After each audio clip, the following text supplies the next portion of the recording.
Thanks all for coming out. Appreciate it. This was the first Wolverine blockchain official meeting of the semester. Yeah. That's what's up. We're posted up here in Ann Arbor on top of the Arbor Blue building here. It's great view, great vibes. So let's just get right into it.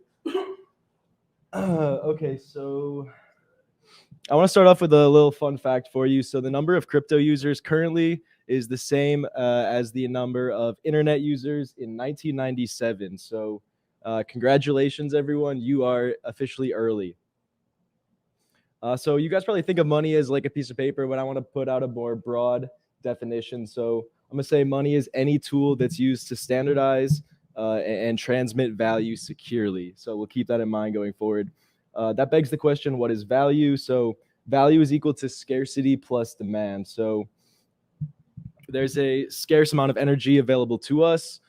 We have scarce human resources. And so any stores of value that we want to use and be effective must be equally as scarce. So let's break down scarcity a little bit more. There's finitely scarce resources. An example would be one-of-one items like the Mona Lisa, or few items like minted coins or misprinted coins, excuse me. But what else? I want you guys to try to come up with some other examples for me here. What are some other finitely scarce resources? Yeah, we have the one-of-ones. That's the same thing as like the Mona Lisa, right? Series of cards. Series of cards, yeah. Precious metals, old vintage cards. Old vintage cards, yeah, that's a good example. But that's still few of few, right? So it's really hard to scale that and use it as a form of money. They can hold value well, but they're not good money. Can you guys think of any resources that are scalable enough for money and are finite? Bitcoin. Hey, we're getting there. USD. Nope. Nope. That'll be on the next slide. That's infinite. So, yeah, that's infinitely scarce. Yeah. Oh, look who showed up. Yeah, my bad. I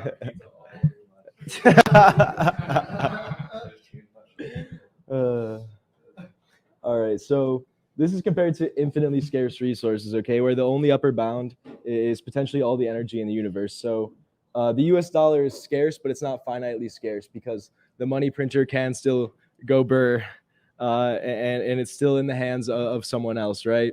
So this is in contrast to these finitely scarce resources. But these infinitely scarce resources are much better at scaling, and they present much better forms of money. But ideally, we'd have a finitely scarce store of value, finitely scarce and scalable store of value. Okay, so this dude, Satoshi Nakamoto, we can talk about who he might be later. He created Bitcoin, which is that finitely scarce and scalable store of value, so long as it's secure. So let's talk about security for a second. So I'll pose the question to you. What makes the US dollar a secure store of value? It's backed by the government, right, Henry? Anyone else? The main currency of the world, exactly. People will take it for goods and services, exactly. So this is basically what security is. So how secure is the supply? Can you tell that the scarce resource is authentic? How easy is it to protect the resource from malice? How easy is it to use the resource as money? And how, or do you feel secure that other people will recognize its value? So that's a good point, Ryan. It's like a lot of other people recognize the US dollar as valuable, basically everyone in the world. So that gives it a lot of security. Facts. Okay, so Satoshi created Bitcoin and he knew that he couldn't secure it by himself. So what did he do? He asked for help. And he said, please help me secure my network. I'll give you Bitcoins. And they said, sure, but how? And he said, keep an identical copy of the ledger on your computer and help us add transactions to this ledger. And so he incentivized these helpers, and we'll get to that in a second. But I just want to make everyone knows what ledger is, what a ledger is, right? It's basically just a record of transactions.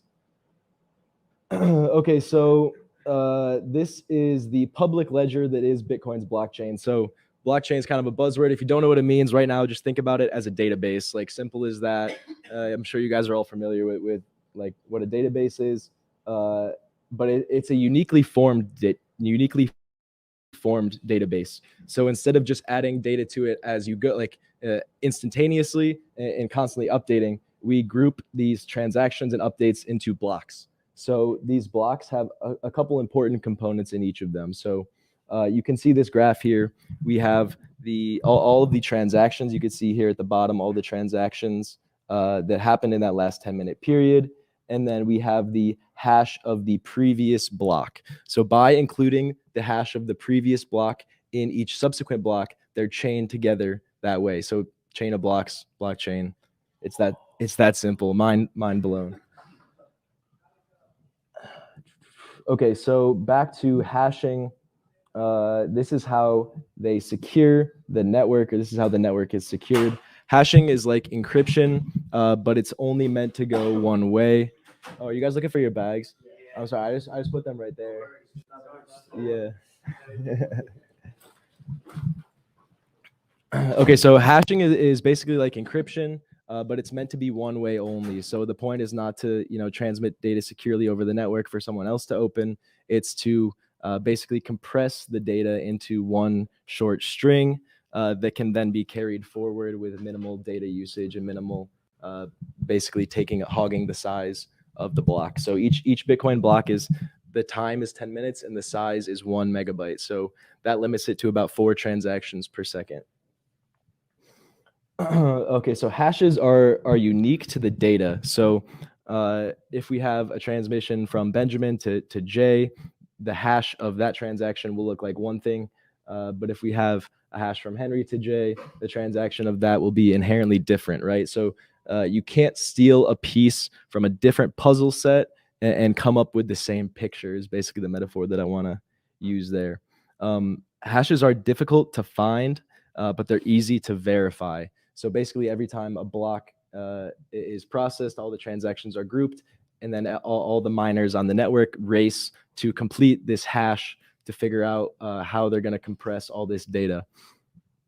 Once they do find the result, they send it out to the rest of the network, and the rest of the network signals support for the previous hash by continuing to work and accepting that as the previous hash. Sorry to anyone who took 376 and is getting NP complete flashbacks. Okay, so to sum this all up, we have Bitcoin being a finitely scarce and scalable and trustless, aka secure, form or store of value that is scalable enough to become money. So are you guys seeing that? Is that making sense? Any questions at this point?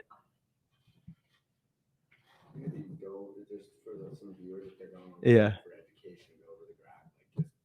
Oh yeah, this graph right here.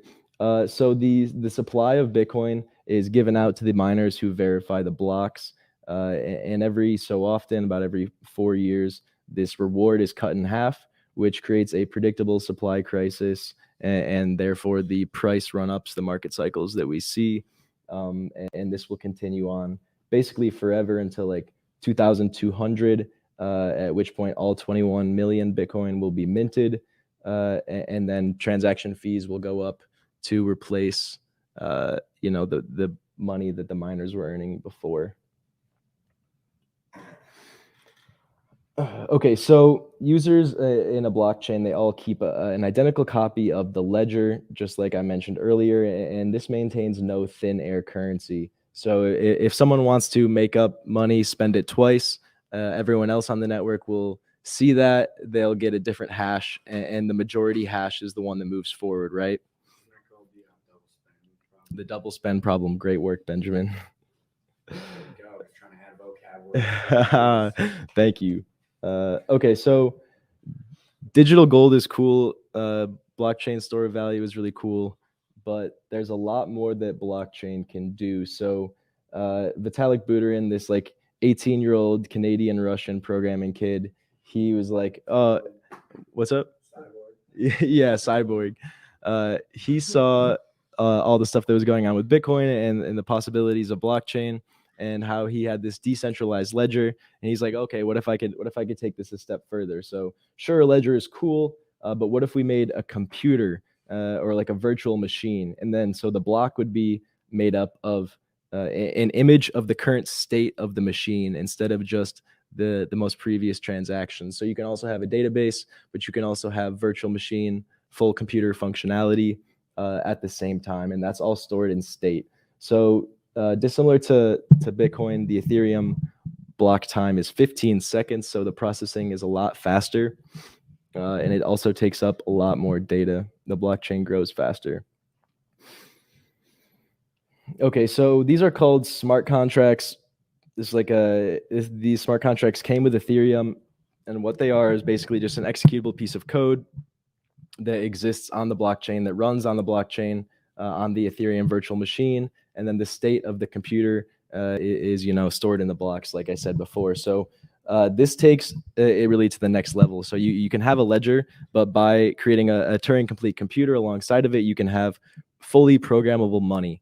And then it's just up to the imagination of developers what you can do with that money. So let's take a look at some of the apps that these developers have been building on Ethereum lately.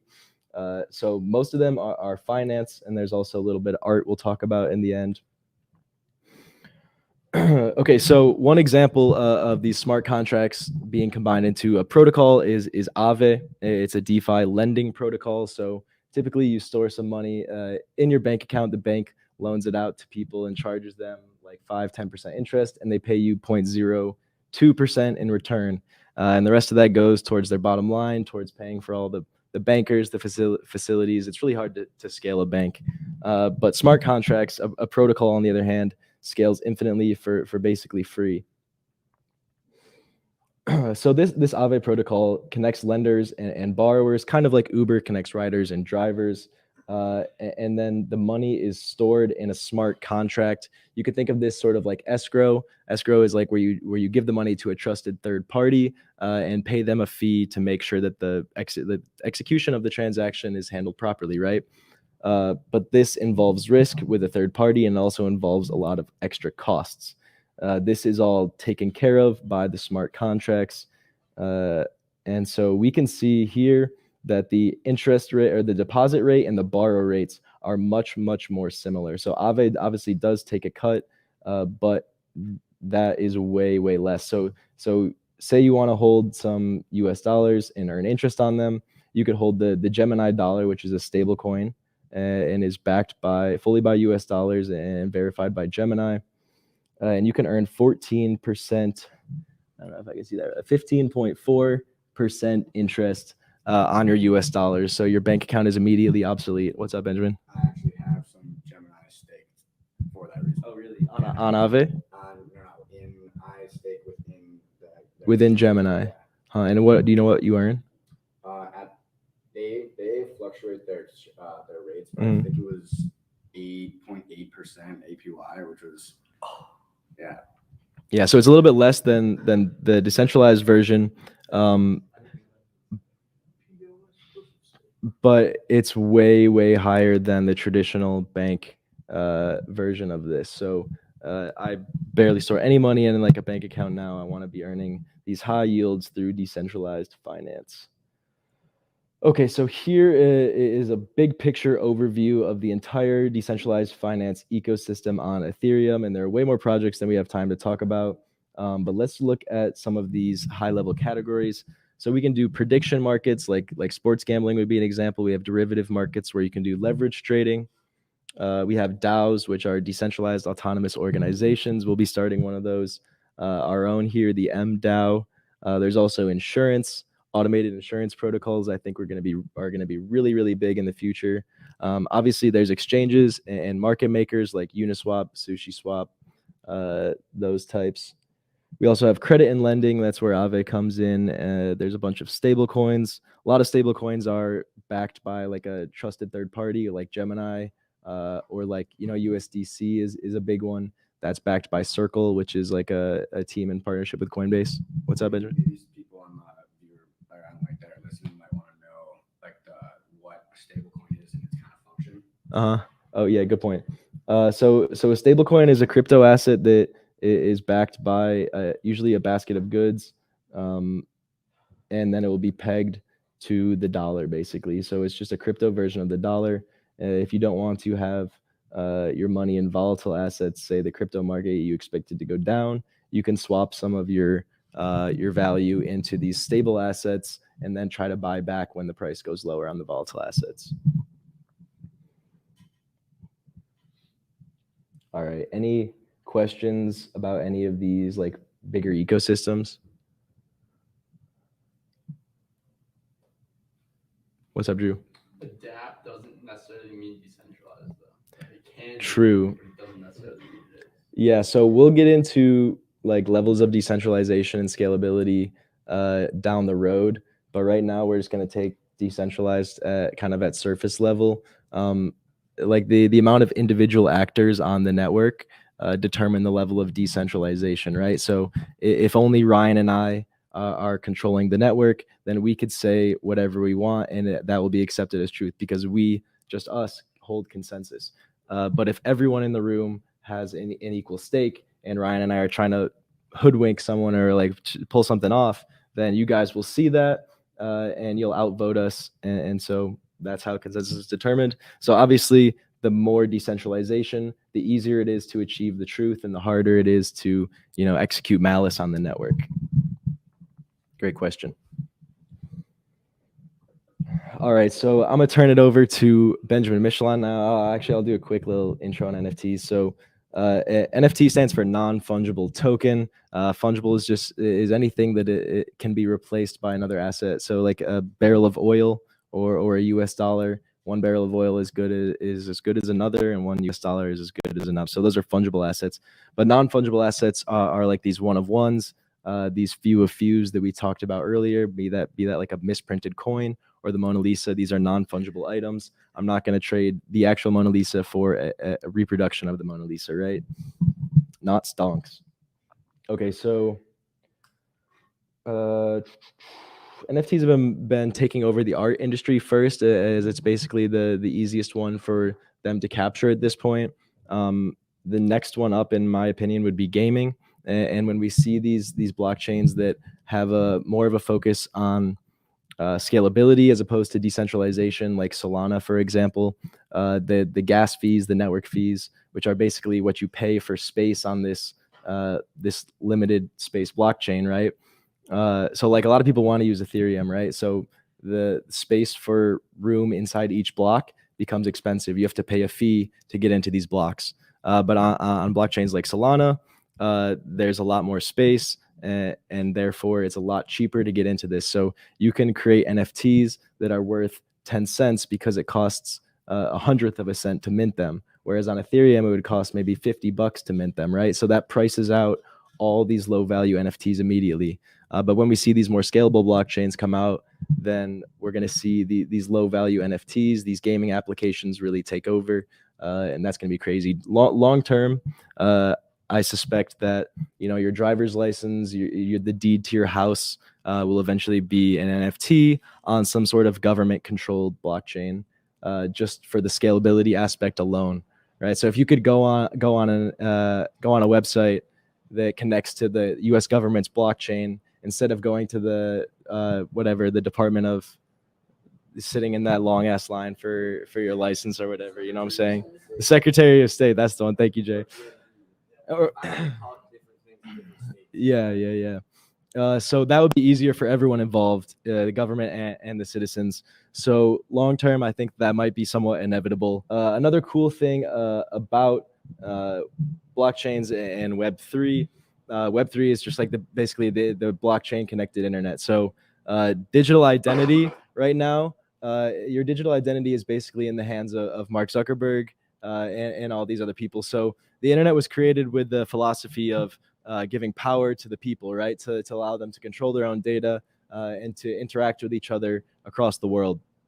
And then these big tech firms came up, and they basically ended up centralizing all of this information and having control over it, and it kind of defeated the purpose of decentralization. But luckily, blockchain is here to save the day once again. So in the future, you'll be identified by your Ethereum wallet address, basically, and you'll be able to sign on to your favorite websites with just your Ethereum public address. So this provides a lot of benefits. One, anonymity, and two, you're not giving your data to these big tech companies, right? So we will definitely show you guys how that works later on in the year or after the presentation.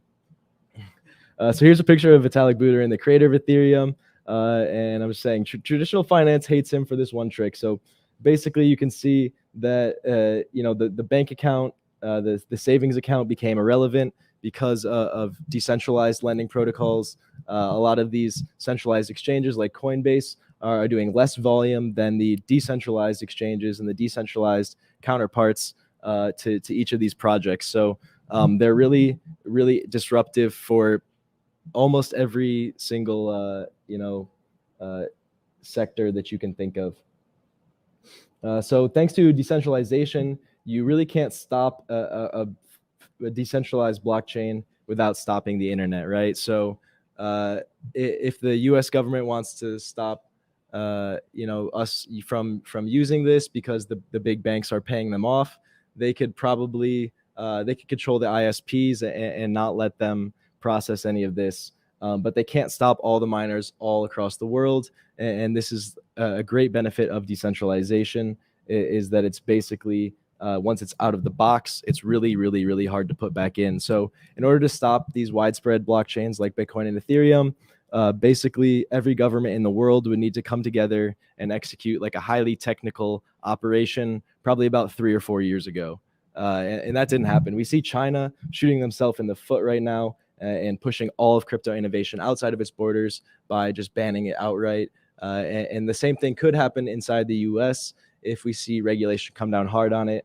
But what will happen is this innovation will move to El Salvador, where there's 0% tax on Bitcoin, and then or the next country that decides to do the same thing. And as soon as one did, which was El Salvador, the dominoes are basically going to continue to fall. It's really hard to stop them at this point. So first country make Bitcoin a legal tender. Exactly.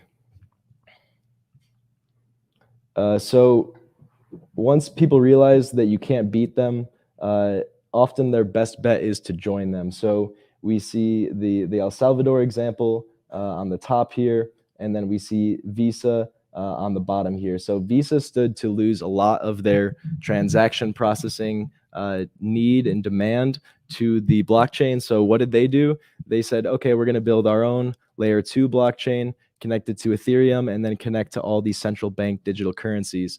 So when the US does digitize the US dollar, trillions and trillions of digital US dollars will be able to flow into the DeFi ecosystem through this Visa bridge and through all the other ones that are going to be created. All right, so what's crypto without a little dubious speculation? Long term, these are things that we could see happen. Bitcoin becoming the global reserve currency, Ethereum becoming the global settlement layer, and central bank digital currencies will basically be adopted by every modern government across the world just because of the benefits that they provide and the benefits that the blockchain provides to everyone. So I will leave you with my favorite Elon Musk tweet that he put out right after Tesla bought Bitcoin for the first time, sent the price soaring. He said, in retrospect, it was inevitable. And I think that a lot of what I talked about today, a lot of these big picture outcomes, be it like the government creating their own blockchain, digitizing the US dollar, Bitcoin becoming the global reserve currency, it might be inevitable at this point, and it's really hard to tell right now, but looking back, I think it might be obvious. So that's all I have for today. Are there any questions, condiments, concerns? What are your thoughts on the Ethereum naming service? Oh, yo, Do you think that's going to be like a part of like the digital identity?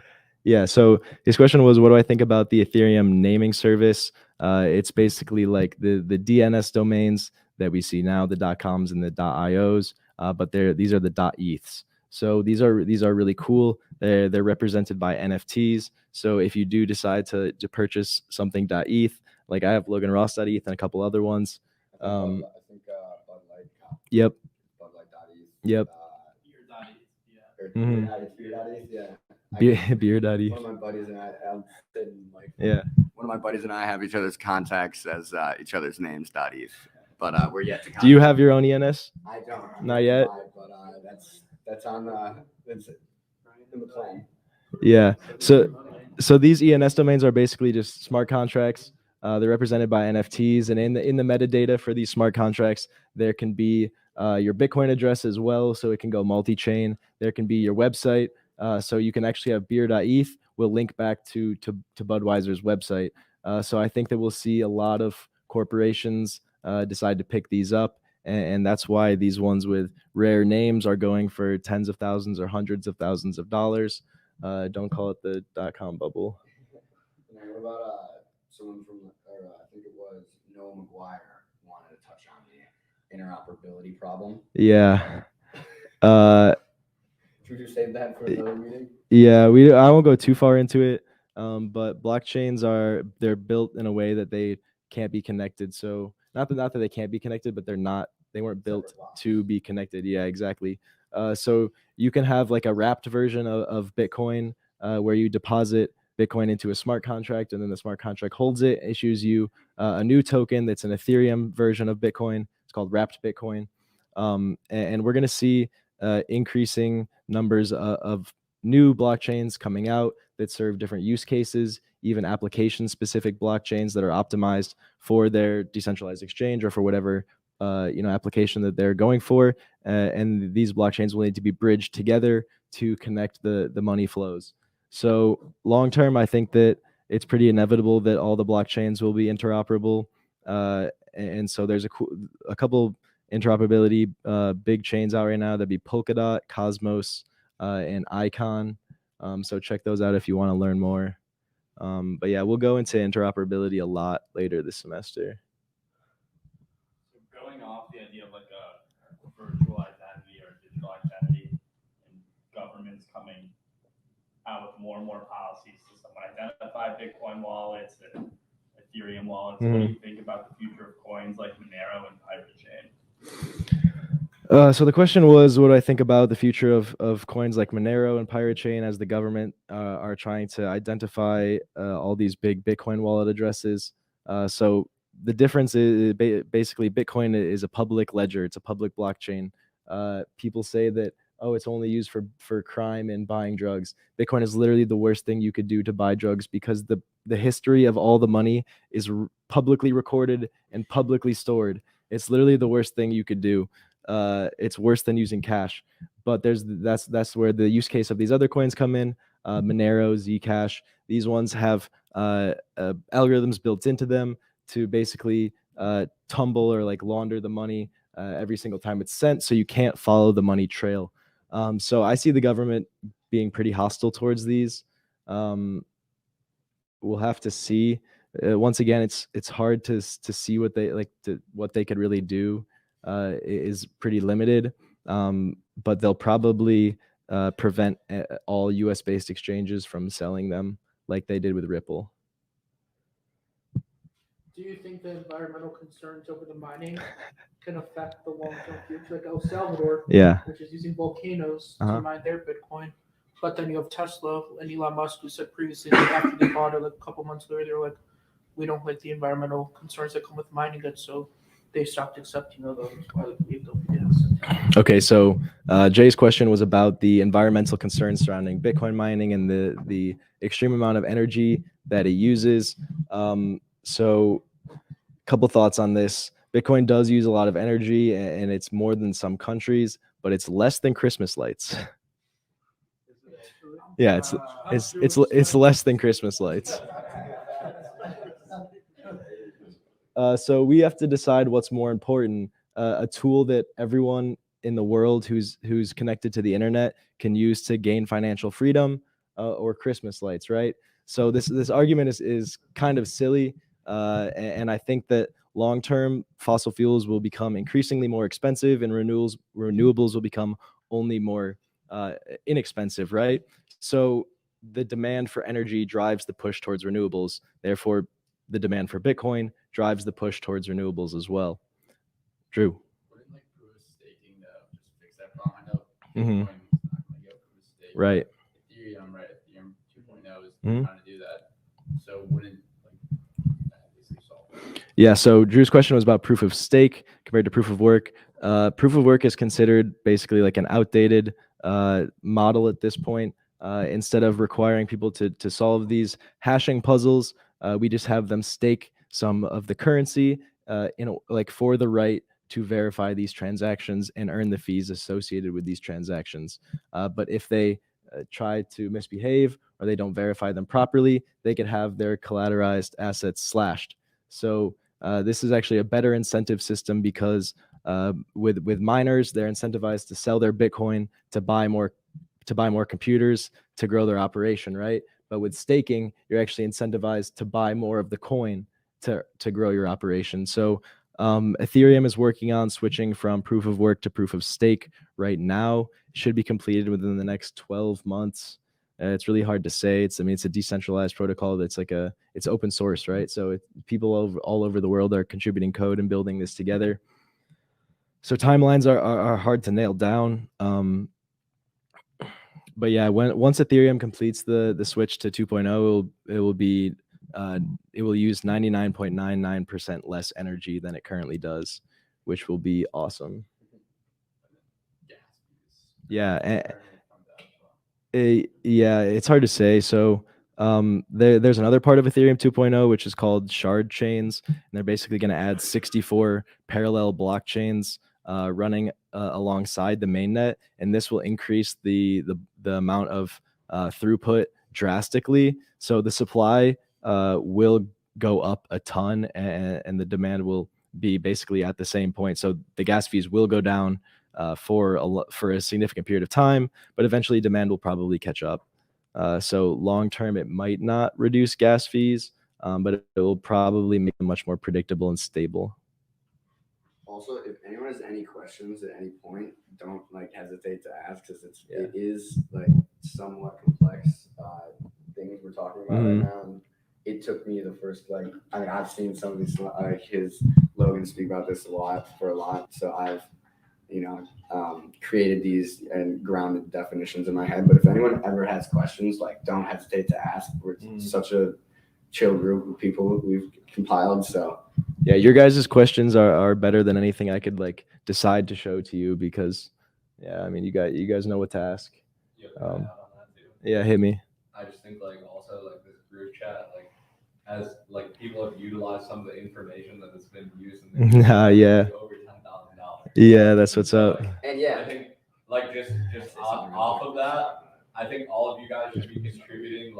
If you guys find any new coins, NFT projects, literally anything in the crypto space that you find interesting, please just share that in the group chat so everyone can just share information. Because ultimately, that's what we're trying to do here. We're trying to figure out the best projects and really build a community where we're discovering cool shit early.